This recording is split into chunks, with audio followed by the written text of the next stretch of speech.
आजकल के फ़ोन आराम से 4 साल भी नहीं चलते, मतलब 1-2 साल में अपनी औकात दिखा देते हैं। पर मैं आपको यहाँ पे प्रूफ दे देता हूँ, क्योंकि यहाँ पे सो कॉल्ड लोग बोलते हैं कि भाई जब तक एविडेंस नहीं मिलेगा तब तक मैं बात मानूंगा नहीं। तो मेरे पास यहाँ पर एक 11S है, बहुत पुराना फ़ोन हो चुका है। काफ़ी टाइम से सॉफ्टवेयर अपडेट के नाम पर रेडमी ने इसकी ले रखी हुई है। सेम गोज़ टू रियलमी का भी एक C सीरीज़ है। दोनों फ़ोन में बहुत टाइम हो गया, 3-4 साल से यूज़ कर रहा हूँ। वो भी हैवी यूज़ है, सारे प्लेटफॉर्म यूज़ कर रहे हैं। जो भी पेमेंट मोड होता है इन्हीं फ़ोनों से होता है।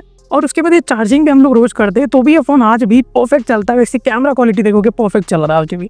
पर ये कैसे हुआ? इसकी बैटरी परफॉर्मेंस भी आज तक गिरी नहीं है। बट ऐसा क्या मैंने चीज़ें किया है जिससे ये काम बन रहा है? तो चलिए यही चीज़ें बताता हूँ जो अक्सर लोग गलती करते हैं। जैसे आपका फ़ोन का लाइफ स्पैन यानी ये चलने की जो क्षमता होती है वो 3-4 साल चल सकता है, बट आराम से 1-2 साल में ही खराब हो जाता है। आज के भी डेट पे आपके नज़र में या आप खुद ऐसे होंगे जिसके फ़ोन 5 साल से आराम से चल रहे हैं, बट कोई भी प्रॉब्लम नहीं है। वो क्यों चलता है? इसके कारण है जो आप कहीं ना कहीं पैक तो माइंड में उसे फॉलो कर रहे हो, बट आपको पता ही नहीं कि आपने इस ट्रिक को यूज़ किया हुआ है। चलिए जानते हैं। सबसे पहला जो चीज़ होता है वो है स्टोरेज के नाम पे। आज के टाइम पे यहाँ पर आपको ना बहुत ज़्यादा राइटिंग स्पीड्स मिलते हैं। जैसे फ्लैश के नाम पे UFS जो होते हैं ये काफ़ी ज़्यादा स्पीड पे डेटा को ट्रांसफर करते हैं। तो स्टोरेज सबसे ज़्यादा इंपॉर्टेंट है। अक्सर जब अगर 128 GB का फ़ोन ले रहे हो तो काफ़ी लोग अभी देखिए 30-40 GB तो आपका स्टोरेज ले लेता है, आपका OS ले लेता है। बाकी कुछ बचते हैं तो आप 1-2 GB ही बस खाली रखते हो जिस पर आप नॉर्मल यूज़ करते हो। तो हो सके तो आप अपने कंप्यूटर आपके पास है, अगर लैपटॉप है वहाँ ट्रांसफ़र कर लीजिए। नहीं हो रहा तो एक पेन ड्राइव ले लीजिए, एक OTG केबल ले लीजिए, पेन ड्राइव में ट्रांसफ़र कर लीजिए। नहीं हो रहा तो मल्टीपल जीमेल एड्रेस क्रिएट करके उनके ड्राइव में रख दीजिए। बट आपके फ़ोन में मिनिमम 15 GB हमेशा खाली रहना चाहिए। इससे क्या होता है, आपके फ़ोन में एक अच्छा खासा स्मूथ दिखने के लिए मिलेगा। ट्रस्ट मी, आप एक बार ये चीज़ करके देखिए, आपको बहुत मज़ा आने वाला है। तो 15 GB का स्टोरेज हमेशा खाली रखिएगा। ये था हमारा पहला। अब आते हैं दूसरा। सबसे ज़्यादा इंपॉर्टेंट होता है एक फ़ोन को क्या, वो है बैटरी। अब बैटरी लिथियम के आपको मिल जाते हैं, बट आज के टाइम पे क्या हो गया ना, 33 के नीचे बात ही नहीं करता है। सब कहते हैं 33 के फास्ट चार्जिंग पे ही हम इसे फ़ोन को चार्ज करेंगे। एंड यहाँ पे आता है सबसे ज़्यादा प्रॉब्लम, वो है केमिकल डिग्रेडेशन। जब भी आप चार्ज करते हो वो एक ओवर हीट होता है, केमिकल रिएक्ट होता है आपकी लिथियम बैटरी में। सो यहाँ पे करना क्या होता है, जब भी खरीदने से पहले यार कभी भी हमेशा आपको पैसे इन्वेस्ट करना है एक अच्छे खासे केबल में। परफेक्टली चार्ज नहीं करता है, जिसके कारण की वजह से केमिकल डिग्रेडेशन होता है। लिथियम के साइकिल्स होते हैं।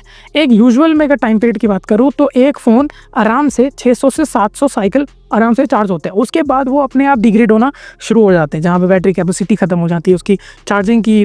मतलब समझ रहे हो ना आपको, यही बात समझना है। तो हमेशा यूज़ करना original charger with original cable. Plus अब बैटरी के रिलेटेड ही जब अगर हम बात कर रहे हैं तो वहाँ पे सबसे ज़्यादा इंपॉर्टेंट होता है कभी भी हो सके तो बैटरी सेवर मोड में 1-2 बार आगे हो ठीक है, बट फ्रीक्वेंट रोज़ मत आइएगा। यानी 10% के नीचे अपने फ़ोन को लेके आने की कोशिश नहीं करना। अब ऐसा कोई जानबूझ के नहीं करता है, बट सिचुएशंस ऐसे आ जाते हैं जहाँ पे आप घर पे नहीं जा पा रहे हो, आपके पास चार्जर नहीं है, इसलिए 10 के नीचे आ गया है। तो उस केस में आप बैटरी सेवर मोड का यूज़ करते हो, वो बहुत अच्छा इंपॉर्टेंट पॉइंट है। इनफैक्ट फ़ोन भी आपको खुद बता देता है कि हमें बैटरी सेवर मोड ऑन करना है। बट कुछ लोग होते हैं जो बैटरी सेवर को भी ऑन नहीं करते एंड ये सबसे बड़ा प्रॉब्लम है। सो जब भी आपको 20 के नीचे आता है, 15 के नीचे आता है, ऑटोमेटिकली बैटरी सेवर का नोटिफिकेशन आ जाता है।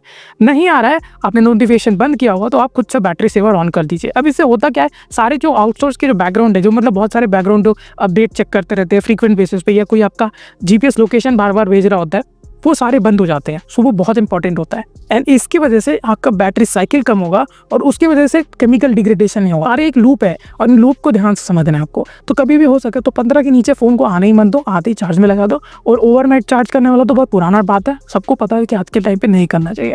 सो यहाँ पे 2 चीज़ हमेशा याद रखना है, जब भी चार्ज करना है। तो 98-99 वाला मैं बात नहीं करूँगा, आराम से 100% कर सकते हैं। आज के टाइम पे इतनी चीप सेट की क्वालिटी है कि वो 100% पे भी बैटरी को स्टॉप कर देता है और उसे चार्ज नहीं होने देता। ओवर चार्जिंग का इशूज़ खत्म हो चुके हैं। बट आपको यहाँ पे ये सारी चीज़ें कैसे होंगी, जब आपके पास एक अच्छा अडेप्टर होगा। अडेप्टर ही इंपॉर्टेंट होता है, आपका केबल इंपॉर्टेंट होता है।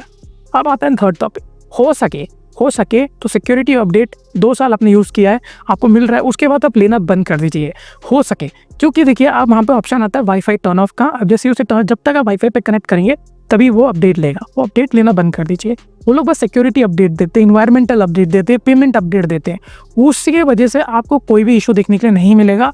इनफैक्ट अगर आप ये अपडेट लेना शुरू करेंगे तो आपके OS पे बहुत प्रभाव पड़ता है। आपके सेंसर जो हैं वो जो 3-4 साल पुराने आपने जब फ़ोन लिए उससे पहले के फ़ोन है वो, क्योंकि जब बनता है तो वो काफ़ी टाइम पहले ही रिसर्च करा जाता है क्या क्या चीज़ें हम एक चीप सेट में डाल के हम आपको देंगे। सो बहुत पुराने सेंसर्स पे एक नए तरीके के OS को डालना बहुत ज़्यादा हानिकारक है। हो सके तो 2 साल आपने अपडेट ले लिया है, वेल एंड गुड, उसके बाद लेना बंद कर चीज़ आता है। 2 साल 3 साल हो गया तो अगर आपके पास टाइम है, ये आप किसी तरीके के इंस्ट्रूमेंट यूज़ करके अपने चार्जिंग पॉइंट में से गंद निकाल सकते हो कि नहीं, क्योंकि यहीं पे आता है आपका सबसे बड़ा प्रॉब्लम, वो है चार्जिंग पॉइंट खराब हो जाना। सो हो सके तो वैक्यूम क्लीनर से तो हल्के कम टेम्परेचर पे वैक्यूम को इन करके यूज़ करके उसको साफ़ करिए, नहीं तो कोई नियर बाय दुकान में भी जाएंगे तो वो साफ़ कर देंगे, 40 रुपये लेके आपको साफ़ कर देते हैं। ये इंपॉर्टेंट होता है स्पीकर और इस चार्जिंग पॉइंट को। अब बात करते हैं, देखिए 2-3 साल हो गया, फ़ोन अच्छा चल रहा है, आपको ठीक लग रहा है, और हो सके अगर आप चाहते हो कि मैं अब देखिए यूजुअली इंसान जब 2 साल 3 साल यूज़ कर देता है तो वो खुद सोचता है कि नहीं यार मुझे नया फ़ोन लेना चाहिए, ये आपको लगने लगता है। एक टाइम पे देखिए एक चीज़ तो मैं क्लियर करता हूँ, तो एक उत्साहित रहता है कि भाई इस एज तक ही रहता है, उसके बाद एक सर्टेन लेवल पर जब पहुँच जाते हो तो फ़ोन बस आपके लिए कम्युनिकेशन का ही काम करता है और कोई भी तरीके के लिए काम नहीं करता। तो आप एक सर्टेन एज पर आने के बाद ना 5 साल भी आराम से यूज़ कर लेते हो, तो आपको मन भी नहीं करता कि चलो कोई नया फ़ोन लेते हैं। पर मैं आपको 2 चीज़ बता देता हूँ, आपको ये चीज़ लाना पड़ेगा कि जब 3 साल हो सका है तो हो सके तो उस फ़ोन को बेच दीजिए। अगर आपके पास ऑनलाइन आज के टाइम में बहुत सारे प्लेटफॉर्म्स है जहाँ पे फ़ोन आपको एक अच्छे खासे रेट पे बिक जाता है और उसी पैसे पे कुछ पैसा लगा के नया ले लीजिए। अब मैं ये क्यों कह रहा हूँ, ठीक है, जब एक फ़ोन को आप 4-5 साल यूज़ कर लोगे तो उसकी क्वालिटी तो आप ड्रॉप हो ही रही है, नो डाउट, बट दूसरी सबसे इंपॉर्टेंट चीज़ आपका यहाँ पे जो बैटरी की कैपेसिटीज़ होती है, ये क्या होता है आज के टाइम पे हम एक बहुत हाई फास्ट चार्जिंग का यूज़ कर रहे हैं, जिसकी वजह से फास्ट चार्जिंग की वजह से केमिकल डिग्रेडेशन होता है, बहुत ज़्यादा फास्ट होता है, जिसकी वजह से हीट क्रिएट किया जाता है। सो ये तीनों चीज़ जब लूप में काम करते हैं तो फ़ोन की लाइफ स्पैन बहुत कम होता है। फिर चॉइस होगा जिससे आपका एक लाइफ स्पैन भी बचा रहेगा, क्योंकि अगर आप एक 5 साल यूज़ करके बेचने जाएंगे उसका कॉस्ट भी नहीं मिलता है एंड कुछ भी नहीं मिलेगा, फिर आपको ज़्यादा नहीं मिलेगा, 2 से 3 हज़ार या 4 हज़ार ही मिलता है। सो ये सारी चीज़ें फॉलो कीजिएगा। अगर आपकी नज़र में कोई भी एक एक्स्ट्रा पॉइंट है तो प्लीज़ कमेंट सेक्शन पर बता देना। मिलता है नए फ्रेश एपिसोड में, तब तक के लिए बाय।